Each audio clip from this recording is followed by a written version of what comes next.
Hey everybody, this is Ocean Jones with Ocean's Painting Service with our painting tutorial. So what I'm gonna do in one of my examples is show you guys how to paint a basic everyday bedroom.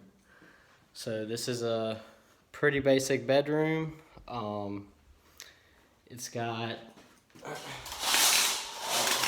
one or two windows. Let me get some natural light in here. It's got some, I don't know if you can see that, it's got some pretty big baseboards.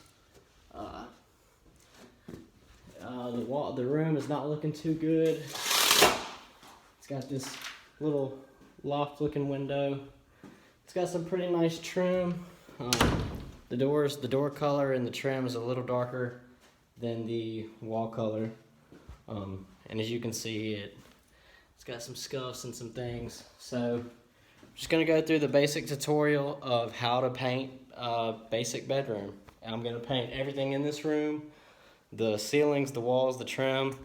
I've already filled in all my nail holes with my spackle, with my fast dry spackle, my all-purpose spackle, which is basically what we use 95% of the time, and what you'll want to use most of the time, especially when it comes to just basic prep before you paint. You want to use this stuff right here. This is a small tub of it. We get the bigger tubs most of the time, but I just got a small one to tote around me today. This green all-purpose. As you can see, we plugged in all the holes. We're actually painting this whole unit, but this video in particular is just about, painting a single room, just to keep it simple for you guys. So we're gonna get started and get right into it.